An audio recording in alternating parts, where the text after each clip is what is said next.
예배 자리에 나오신 모든 분들 예수님의 이름으로 환영합니다. 이제 함께 자리에서 일어나셔서 사도신경으로 우리 신앙 고백하심으로 함께 예배를 시작하도록 하겠습니다. 나는 전능하신 아버지 하나님 천지의 창조주를 믿습니다. 나는 그의 유일하신 아들 우리 주 예수 그리스도를 믿습니다.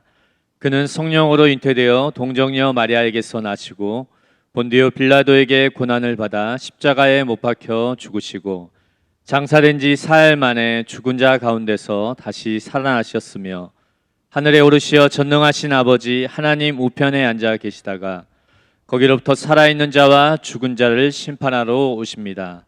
나는 성령을 믿으며 거룩한 공교회와 성도의 교제와 죄를 용서받는 것과 몸의 부활과 영생을 믿습니다. 아멘. 이제 함께 주님을 찬양하며 나아가도록 하겠습니다.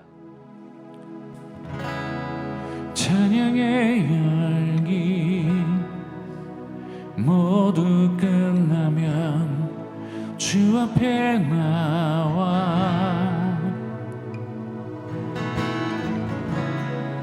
더욱 진실한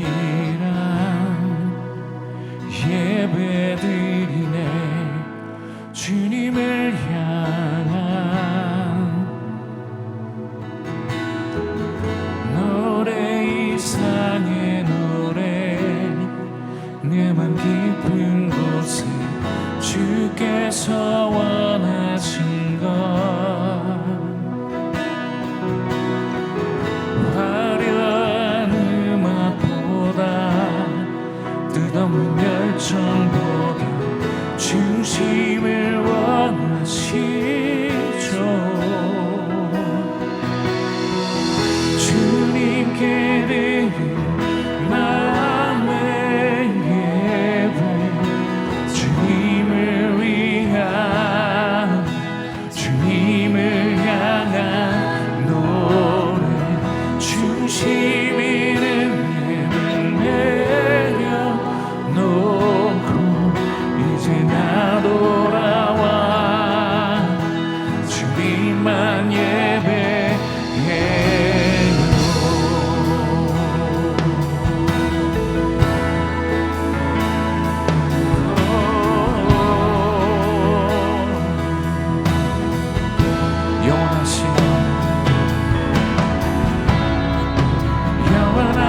영원하시와 표현치 못할 주님의 존귀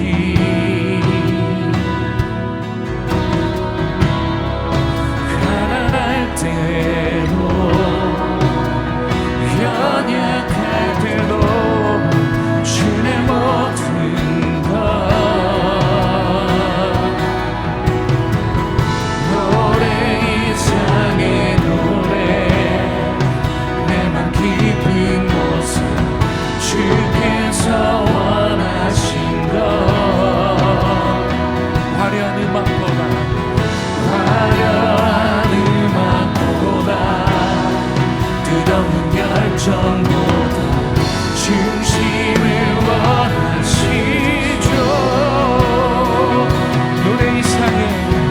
노래 이상의 노래 내 맘 깊은 곳에 주께서 원하신 것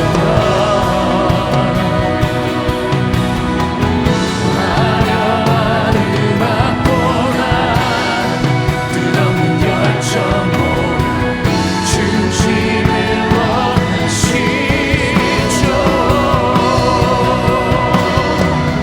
주님께 드린 마음의 예배 주님을 위한 주님을 향한 노래 중심 있는 예배 내려놓고 이제 나 돌아와 주님만 예배해요. 주님께 드린 마음의 예배 주님을 향한 노래를 주님께 드립니다. 위로의 중요성. 내가 너희를 고아와 같이 버려두지 아니하고 너희에게로 오리라. 아멘. 이 킹제임스 성경에는요, 이 고아와 같이를요, comfortless로 번역하고 있습니다. 다시 말해 위로 없이 버려두지 않고라고 번역되고 있습니다. 성경은요, 고아됨을 밥 줄 사람이 없는 상태로 이해하는 게 아닙니다. 살 곳이 없는 상태로 이해하는 게 아닙니다. 생활비를 주시는 분이 없는 걸로 이해하는 게 아닙니다. 고아됨을 성경은 위로할 리 없는 것으로 이해하고 있습니다. 주님은 우리의 위로자이십니다. 그리함으로 우리의 아버지 되십니다. 이것은 성경의 굉장히 중요한 중심 주제입니다. 하나님의 위로 말입니다. 칼 바르트라는 20세기에서 가장 영향력이 컸던 신학자가 있습니다. 그의 책은요, 굉장히 길고 난해하기로 유명합니다. 저도 신학교 시절에 그의 이 명작 중에 하나입니다. 로마서 강해라는 책을 한번 읽어보려고 샀습니다. 로마서가 여러분 참고로 25페이지 정도 됩니다. 근데 로마서 강해는요, 거의 성경만큼 두껍습니다. 그러니까 뭔가를 길게 쓰는 탁월한 재능이 있는 분이에요. 그리고 진짜 난해합니다. 예를 들어서 교회 교의학이라고 기독교 전체 신앙을 규정하는 책이 있어요. 이 교회 교의학이 무려 10,000페이지가 넘습니다. 내용이 난해하기론 또 비길 데가 없고요. 이런 칼 바르트, 또 20세기의 가장 영향력이었던 신학자가 은퇴할 때 시카고 대학에서 강연을 하고 인터뷰가 이루어졌습니다. 한 기자가 이렇게 물었습니다. 교수님, 당신은 정말 수십만 페이지의 글을 써왔습니다. 어마어마한 영향을 미쳐왔습니다. 그런 당신의 신학을 집대성한 한마디가 있습니까?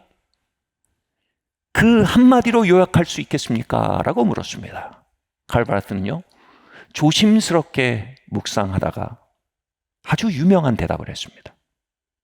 아마 많은 이들은요, 그의 교회 교의학을 떠올리고 로마서 강해를 떠올리며 아주 깊고 심오한 한마디를 뱉어내길 기다렸을지 모릅니다.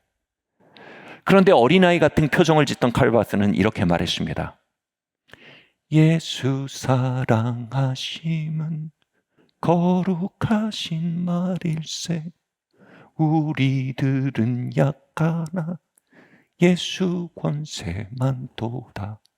날 사랑하심, 날 사랑하심, 날 사랑하심, 성경에 써 있네. 날 사랑하심 성경에 써 있네. 이것이 기독교의 요체입니다. 하나님이 나를 사랑하신다. 이것은 가장 중심 주제입니다. 아주 유명한 말이 있어요. Main thing is to keep the main thing as the main thing. 말장난 같은데요. 한국말로 번역하면 이래요. 가장 중요한 것은 중요한 것을 중요한 것으로 지켜내는 것입니다. 이 말은요, 스티븐 코비라는 사람이 성공하는 사람의 7가지 원칙에 쓴 책 말입니다.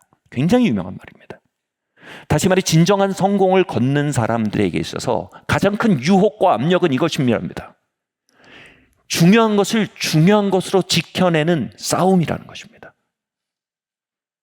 다시 말해 우리가 진정 성공적인 삶을 살기 위해서는 중요한 것을 중요한 것으로 지키는 그 중요한 일에 있어서 패배하지 않아야 한다는 겁니다.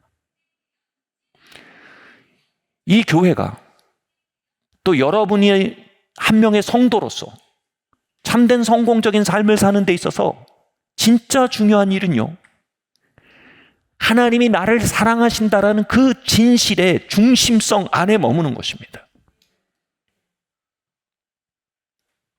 그리고 그 중심성에서 미끄러지게 하는 수많은 압력이 저와 여러분에게 드리워져 있다는 영적 현실을 발견하는 것입니다.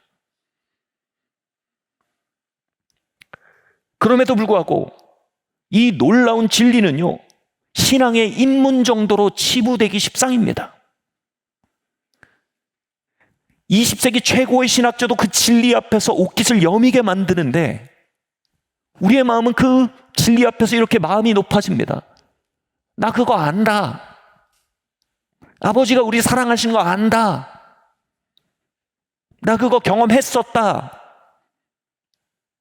근데 그 다음은 뭐냐? 뭔가 좀 더 깊은 거 없냐? 뭔가 좀 더 화끈한 거 없냐? 뭔가 좀 더 신박한 거 없냐? 그것을 신앙의 기초 정도로 여긴다는 것입니다. 그것은 삶의 대상이 아닌 우리의 양식이 되어야 합니다. 우리가 매일 먹을 수 있는 양식이 되어야 합니다. 누가복음 3장 22절을 읽어보면 이렇게 말하고 있습니다. 함께 읽겠습니다. 시작. 성령이 비둘기 같은 형체로 그의 위에 강림하시더니 하늘로부터 소리가 나기를 너는 내 사랑하는 아들이라 내가 너를 기뻐하노라 하시니라. 아멘. 이 사건은요, 예수님의 중심 체험일 뿐 아니라 그분의 모든 삶을 가능했던 에너지원이라고 말하고 있습니다.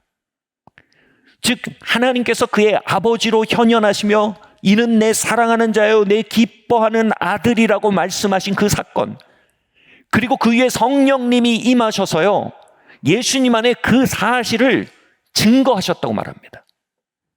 이 사건은요 예수님의 과거의 한 사건이 아니라 예수님이 귀신을 내어쫓고 죽은 자를 살리고 바리새인과 서기관들을 맞서고 또 갈보리를 오르게 하는 모든 에너지에 매일매일의 양분과 근원이 되었다라고 많은 신학자들은 말하고 있습니다. 그리고 그것은 매우 성경적인 진실입니다. 성령님이 임하셔서 그 말씀 위에 역사하셨다는 것은요, 여러분 성령님은 객관적인 진리를 우리 안에 주관적인 체험으로 바꾸시는 분이라고 규정합니다. 하나님이 우리를 사랑하신다는 건 객관적인 사실입니다. 그런데 성령님이 우리에게 오시면 그 객관적인 사실이 우리의 중심의 체험이 됩니다. 하나님이 나를 사랑하고 계시는구나. 하나님이 나를 기뻐하고 계시는구나. 그리고 그분의 사랑과 기쁨이 공급될 때 우리는 우리의 갈보리를 오르게 되며 우리 앞에 죽은 자를 일으킬 수 있게 되며 우리가 악한 영들을 내어쫓을 수 있게 되며 우리가 수많은 무리들의 유혹과 압력 속에서도 우리의 인생을 걸을 수 있는 견고함을 가질 수 있게 된다는 겁니다. 이것은 예수님의 뿌리일 뿐 아니라 저와 여러분의 뿌리이며 양분입니다. 그런데 이 구절에 대해서 많은 신학자들과 영성가들이 이렇게 해석합니다. 이 말씀이 있었던 직후에 사단이 예수님에게 와서 유혹합니다. 그 유혹의 내용이 이겁니다. 네가 하나님의 아들이라면, 그리고 여기서 중요한 두 가지 단어가 빠졌다는 걸 지적합니다. 사랑하고 기뻐하는 아들이라면 이라고 하지 않았다는 겁니다. 다시 말해 하나님이 예수님에게 계시하신 사건은 그분이 예수님을 얼마나 사랑하고 기뻐하시는지에 대한 열기가 동반되는 체험이었다는 것입니다. 그런데 사단은 그 열기를 빼버리고 그가 하나님의 아들이라는 차가운 사실만을 말하고 있다는 것입니다. 이것이 사단의 유혹의 핵심이라는 것입니다. The main thing is to keep the main thing as the main thing. 예수님의 가장 중요한 사건, 하나님의 사랑과 기쁨을 끊임없이 누리는 그 자녀됨의 자리에서 그가 유혹된다면 그는 단지 그것을 차갑고 흑백사진의 교리적 사실로만 받아들이게 된다는 것입니다. 그럴 때 비로소 사단은 우리를 유혹할 수 있게 된다는 겁니다. 마틴 로이드 존스가 하나님의 진리를 알아가는 길에 대해서 굉장히 중요한 두 균형점을 얘기했습니다. 진리는 마치 불과 같다는 것입니다. 여러분, 불은 뭘 같습니까? 빛과 열을 같습니다. 빛은 뭡니까? 이 자리에 빛이 비추니까 이게 스피커인 사실이 보입니다. 이 자리에 빛이 비추니까 여기 단상이라는 사실이 보입니다. 열은 뭡니까? 그것을 비출 뿐 아니라 여러분, 불에서는 온기와 열기가 흘러나옵니다. 다시 말해서요, 하나님이 우리를 사랑하신 사실을 아는 것은 빛입니다. 그런데 그 빛이 열로 전달될 때 우리는 하나님이 우리를 얼마나 기뻐하신지를 경험하게 됩니다. 하나님이 우리를 향해 가지고 계신 애정을 경험하게 됩니다. 우리가 빛이 없는 열만 있다면 광신주의로 빠질 것입니다. 그러나 열이 없는 빛만 있다면 우리는 차가운 지적 교만에 빠질 것입니다. 나 그거 알아. 교만이 뭡니까? 나 그거 알아. 그래서 내가 그걸 가지고 있어라고 착각하는 겁니다. 여러분, 그걸 안다고 그걸 가지고 있는 게 아닙니다. 진리를 가진 사람은 그것을 알 뿐 아니라 그것을 체험합니다. 마틴 루이드 존스는 경고합니다. 교회사 속에 더 많은 피해를 일으킨 건 광신주의가 아닙니다. 지적 교만입니다. 많은 정통파 크리스찬들이 나 그거 알아 라는 사실로 인해 그것을 가지기 위한 여정을 떠나지 않는다는 겁니다. 그것이 열로 자신에게 전달되기까지의 과정을 걷지 않는다는 겁니다. 그리고 그것을 기본적인 것으로 여긴다는 겁니다. 기초적인 것으로 여겨버린다는 겁니다. 열이 없는 빛에 대해서 이렇게 설명해 보겠습니다. 예전에 저희가 소킹 트립이란 걸 다닐 때가 있었어요. 그때 성도들이랑 같이 어떤 캠핑카 투어를 하나 만들어가지고 갔어요. 근데 이 후발대들이 있었어요. 휴가가 많지 않으니까 후발대로 조인하신 분들이 있었어요. 한 캠핑장에서 그들이 와서 기다리고 있으면 캠핑카가 우리가 돌다가 와서 거기서 만나서 그 캠핑카에서 자고 같이 떠나는 게 계획이었어요. 캠핑장이니까 숙소가 없어요.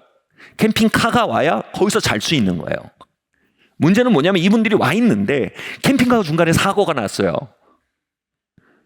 그날 밤이 거의 영하였어요.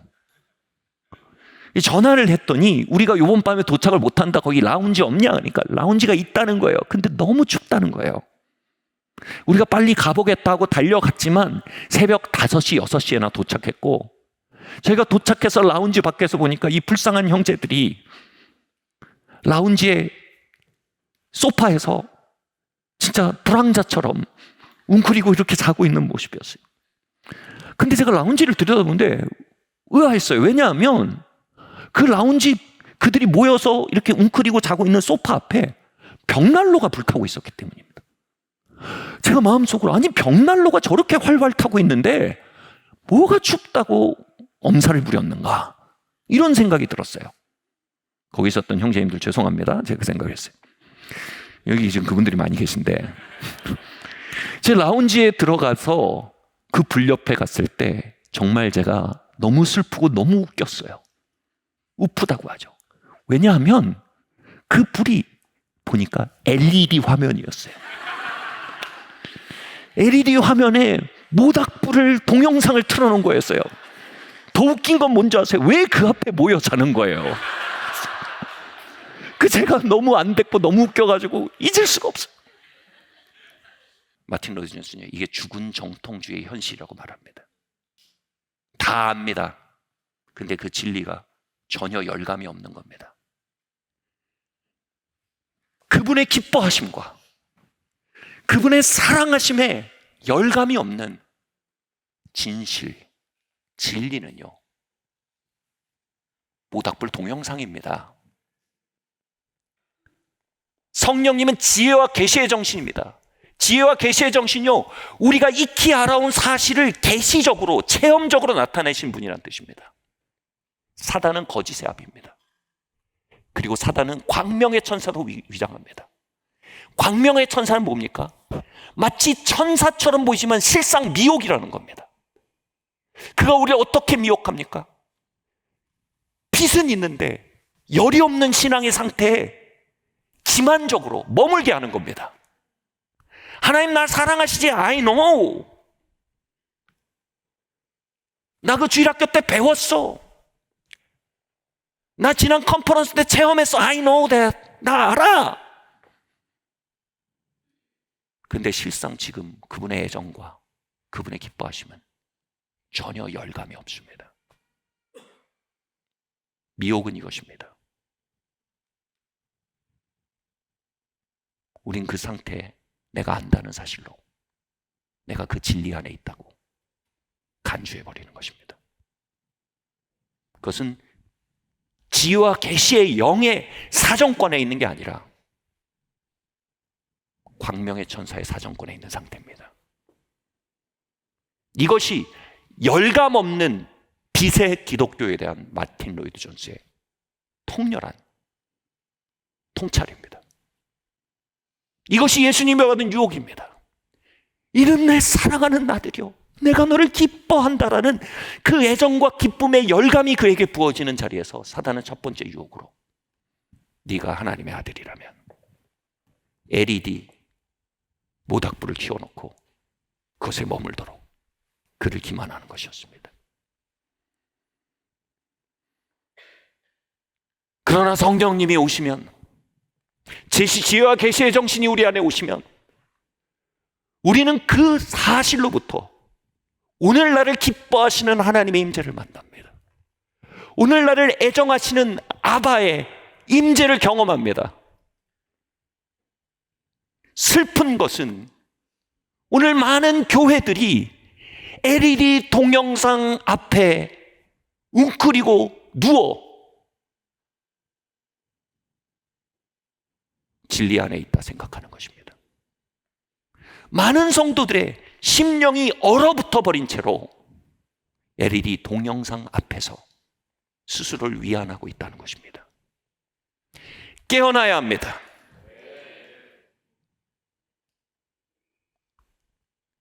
지혜와 계시의 영이신 성령께서 오셔서 The main thing is to keep the main thing as the main thing. 가장 중요한 것은 중요한 것을 중요한 것으로 지키는 싸움이다. 우린 것이 오늘 우리의 삶에 살아 움직이는 열감이 되도록 다시 그 진실을 목말라야 합니다. 아멘. 하나님의 성령 안에 하나님의 사랑과 그분의 애정과 그분의 기뻐하심을 심령으로 흡족히 겸허하고 있는 한 성도를 제가 찾아갔습니다. 모임 중에 거기에 완전히 젖어들어서요, 교회 의자 이렇게 옆으로 누워서 이렇게 되고 있었어요. 그 거대한 중심 진리가 모닥불이 되어 그의 삶의 중심에, 영혼의 중심에, 영어로 light the fire again, 다시 불이 타오르는 겁니다. 그 온기에 그 중심이 녹기 시작한 겁니다. 제가 물었어요. 지금 어떠십니까? 어떤 마음이십니까? 이렇게 대답하는 거예요. 제가 찾던 건 이것이었고 지금 제가 바라는 건 이것이 제 삶에서 끊어지지 않는 단 한 가지입니다. 제가 찾던 건 바로 이것이었고 제 삶의 가장 큰 소원은 이것이 제 삶에서 끊어지지 않는 것입니다.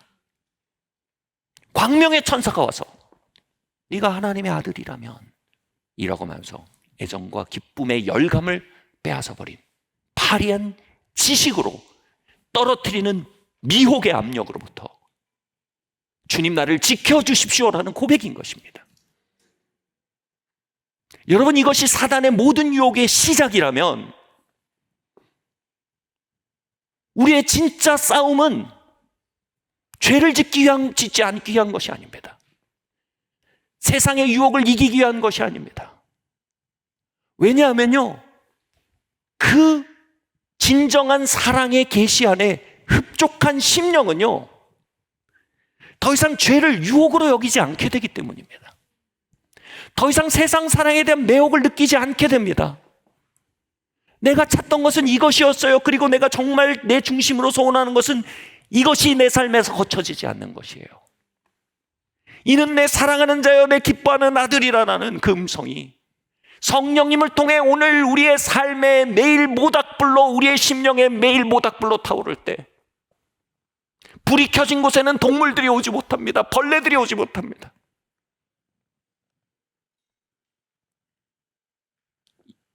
옛날에 순례객들은 광야에서 불을 피워놓고 잤습니다. 짐승들이 그 불을 보면 가까이 오지 못합니다.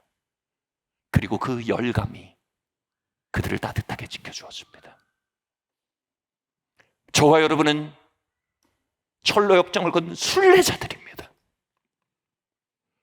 어느새 우리의 중심에 타오를 모닥불이 LED 동영상으로 바뀌어 갈 때 우리는 정말 화들짝 놀라야 합니다. 우리는 그 발견 앞에 삶의 모든 것을 빼앗겼다는 듯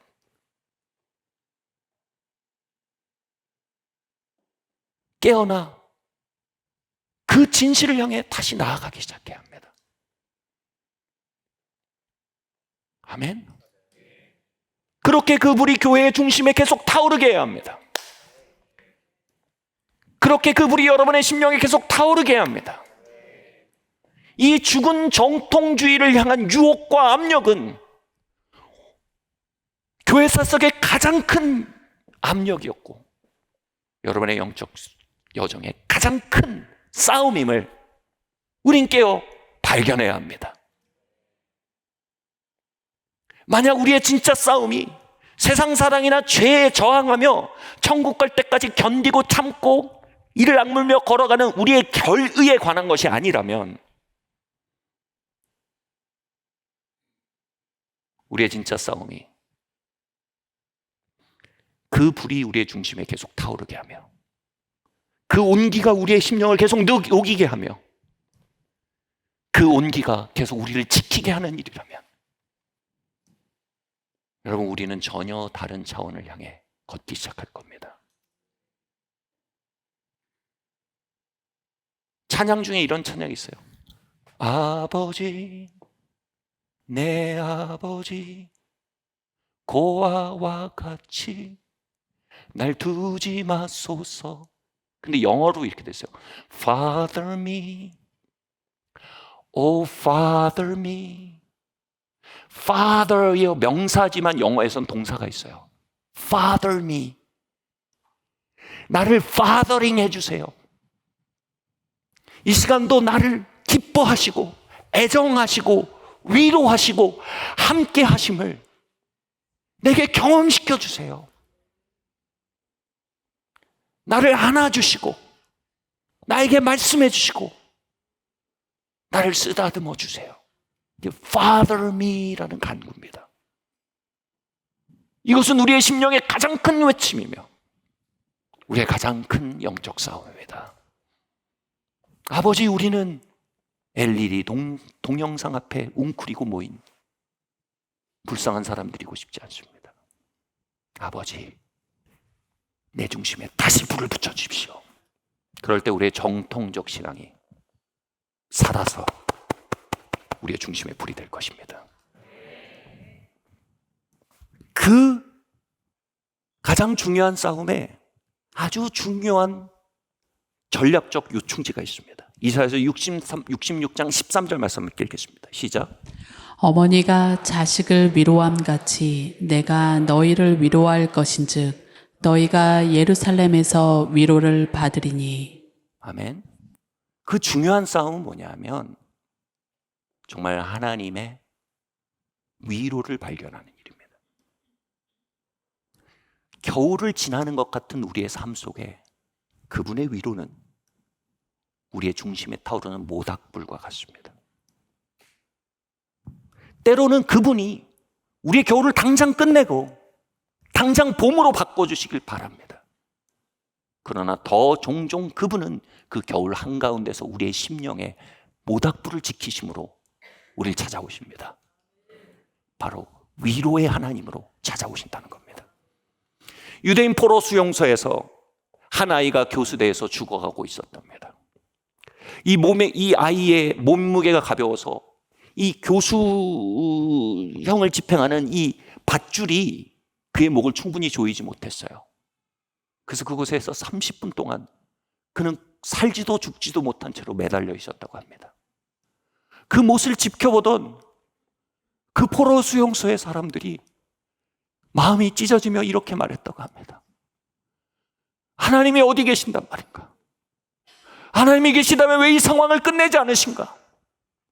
하나님 지금 무엇하고 계신단 말인가? 그러자 한 사람이 이렇게 말했습니다. 너희는 참으로 보이지 않느냐?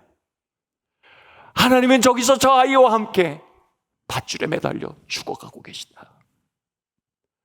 하나님은 저 아이와 함께 밧줄에 매려 함께 신음하고 계시다. 제가 이 이야기를 읽은 것은요, 굿고츠라는 책, 하나님의 상을 회복하기라는 책에서 나온 일화입니다. 그 저자는 이 이야기를 인용하며 이렇게 말합니다. 우리는 하나님의 남성성에 대한 강박적 오해를 가지고 있다. 그리하므로 하나님의 여성성에 대한 발견이 가리워져 있다. 무슨 얘기냐면 그 자리에서 밧줄을 끊고 포로 수용사를 해체시키시고 그 역전을, 그 상황을 뒤집어 엎으시는 그 능력을 남성성의 하나님이라고 규정합니다. 여성성의 하나님 뭐예요? 그 속에 찾아오셔서 위로하시고 함께 걸으시고 손잡아 주시고 그 품으로 품으시며 공감하시고 애정하시는 하나님이라는 겁니다. 문제는 뭡니까, 여러분? 남성적 하나님은 분명히 존재하지만 그 하나님의 역사는 많은 경우 시즌제입니다. 여성성의 하나님은요, 우리의 삶 전반에 동행하시는 그분의 임재입니다. 이렇게 설명할게요. 더 확장시켜서요, 우리의 고통 속에 함께 걸으시는 하나님을 계시한 것이 십자가의 사건입니다. 그분은 우리의 고난 속에 오셔서 함께 걸으시고요, 우리의 십자가를 함께 지시고요, 갈보리를 함께 오르시고요, 우리의 버림받음에 동행하시며 아버지 하나님 어찌하여 나를 버리시나이까 외치십니까? 십니다. 부활의 하나님, 그 하나님은 모성적 하나님입니다. 그런데 부성적 하나님 뭐예요? 그 죽으신 예수님을 능력으로 다시 일으키시고 그분을 모든 왕좌 위에 높으시고 열국으로 하여금 그를 경배하게 만드시는 하나님입니다.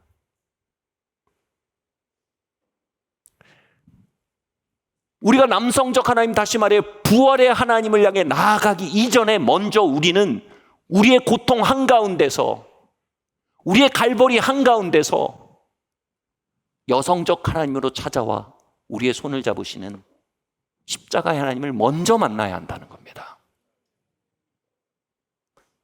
예, 하나님은 나치 정권을 끝내셨습니다. 예, 하나님은 포로 수용소의 문을 닫으시고 유대인들을 건져내셨습니다. 그러나 분명히 하나님은 그 이전에 그 속에 함께 참여하시며 그들의 손을 잡으시며 그들과 함께 우셨습니다.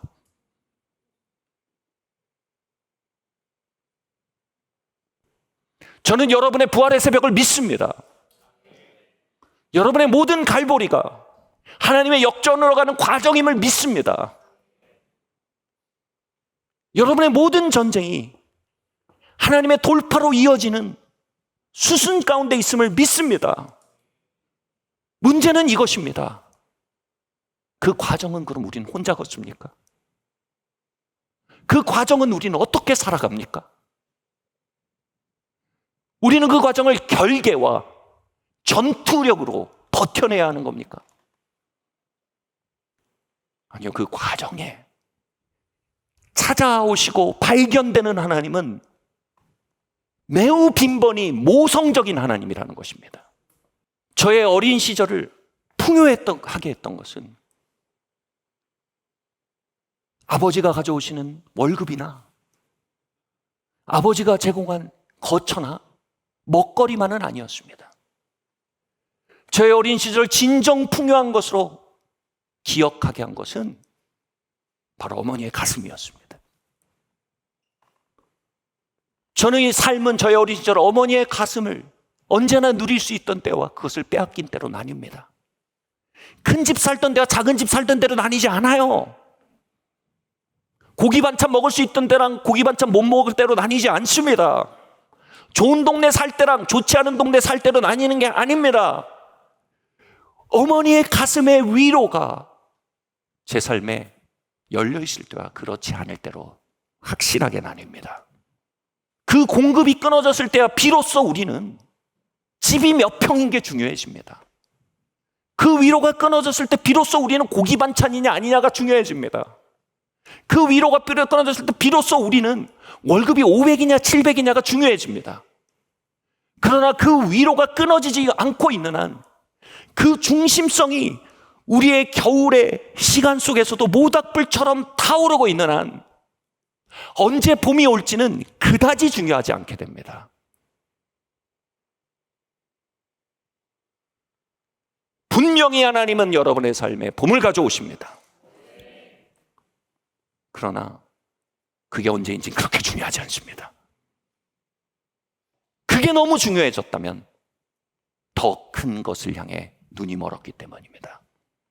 지금 우리의 삶에 어머니의 가슴으로 찾아와 끌어안고 위로하시고 함께 울고 함께 울며 걷고 계시는 그분에 대한 발견이 우리에게 진짜 급선무인 것입니다. 어느 순간 LED 화면으로 바뀌어버린 그분과의 관계가 오늘 우리의 삶에 동행하시는 위로의 하나님으로 현현하게 하는 것이 봄이 오는 것보다 더 중요한 급선무라는 것입니다. 중요한 일이라는 것입니다. 아멘. 고린도후서 1장 3절 4절 5절 말씀 함께 읽겠습니다.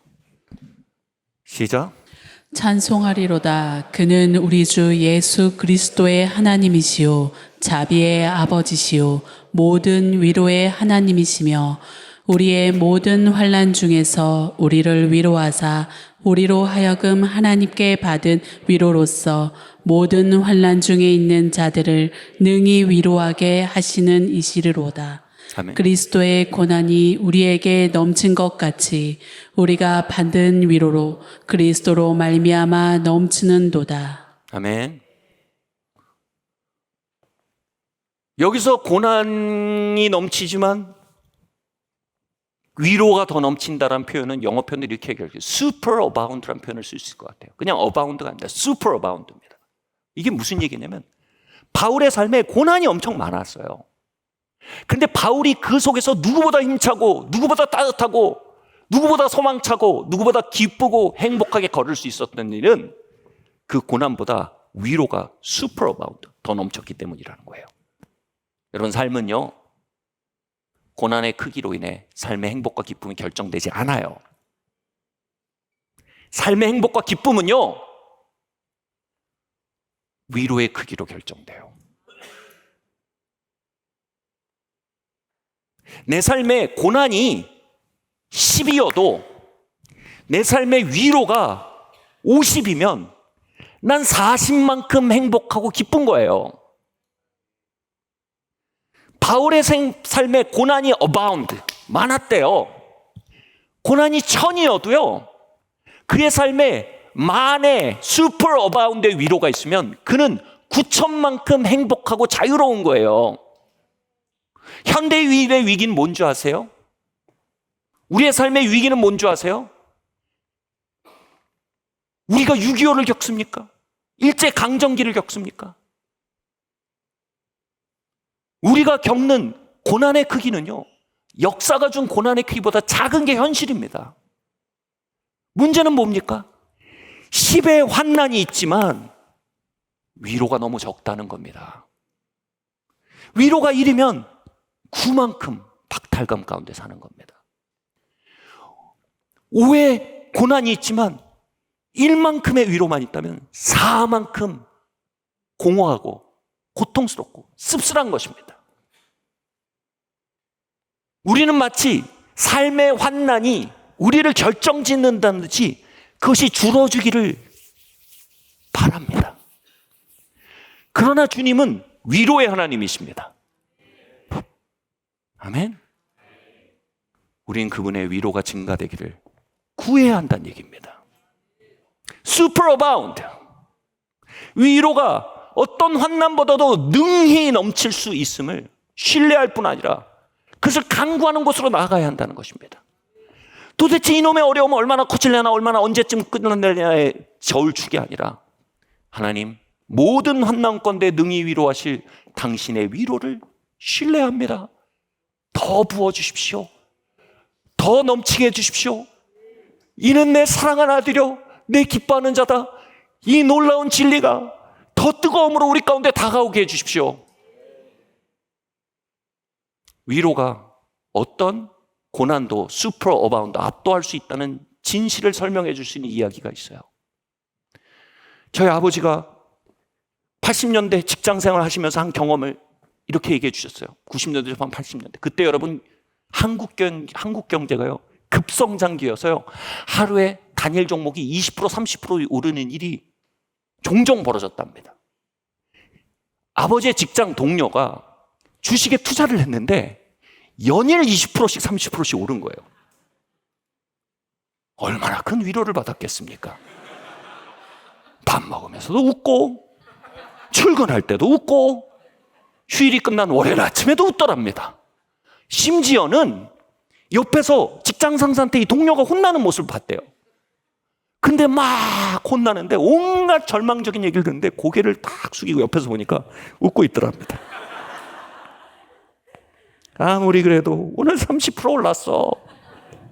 아무리 그래도 20% 올랐어. 그 거대한 위로가 슈퍼 어바운드, 삶의 모든 권태와 삶의 모든 도전과 핍박 안에 웃게 하는 겁니다. 만군의 하나님이 여러분 좋아하십니다. 만군의 하나님이 여러분 기뻐하십니다. 문제는 뭡니까? 우린 이 저울에 기울어져. So what? 그래서 그게 어쨌다는 건데요. LED 불을 쪼이며 나도 알아요.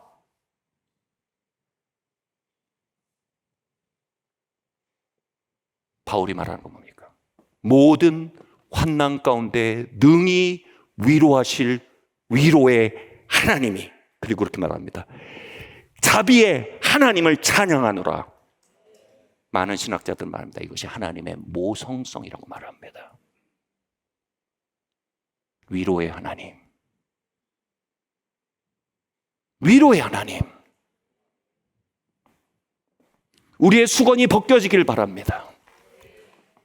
남성성의 하나님이 고착된 우리의 수건이 벗겨질 때 우리는 우리의 삶의 범사에 타오르는 모닥불 같으신 그분의 현존을 발견하게 될 겁니다.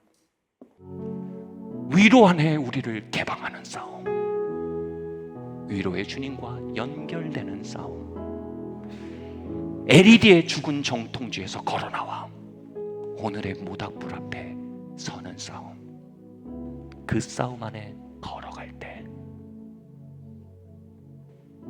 The main thing is to keep the main thing as the main thing. 중요한 것을 중요한 것으로 여기는 그 일이, 그 불이, 그 위로의 하나님이, 그 어머니와 같은 하나님이 마침내 우리를 반드시 부활의 아침으로 데려갈 줄을 저는 확신합니다. 저는 여러분의 부활의 아침을 소망합니다. 여러분의 역전의 하나님을 대망합니다. 그리함으로 오늘 이 자리에 계신 하나님의 아바 되심의 모성성을, 그 임재를, 그 모닥불을 여러분에게 소개하고 싶습니다. 주님, 내가 싸우고 도망치는 세계가 지혜로운 세계이며 현실적인 세계라 오만하게 말했습니다. 더 큰 세계가 있습니다. 친밀함의 세계요, 신뢰의 우주입니다. 주님, 그 세계를 향해 우리 모두를 해방시켜 주십시오. 주님, 우리 스스로 참된 위로 안에 개방하는 일의 중요성들을 발견하게 하시고 그 위로에 우리를 내어 맡겨 안동케 하는 과정의 중요성을 우리 하여금 깨닫게 하여 주십시오. 그것이 어리석은 일이 아니요 가장 지혜로운 길이며, 그것이 연약한 길이 아니요 가장 중요한 전쟁임을 우리로 발견하게 하여 주시옵소서. 예수님의 이름으로 기도합니다. 지금은 우리를 위해 피 흘려 죽으신 독생성자 예수 그리스도의 무궁하신 은혜와 하나님 아버지의 다함이 없으신 사랑하심과 성령 하나님의 감동 감화 교통하시는 은총이 지금 고개 숙인 모든 성도들 머리 위에와 그들의 가정과 일터 위에 지금부터 영원토록 함께 있을 지어다.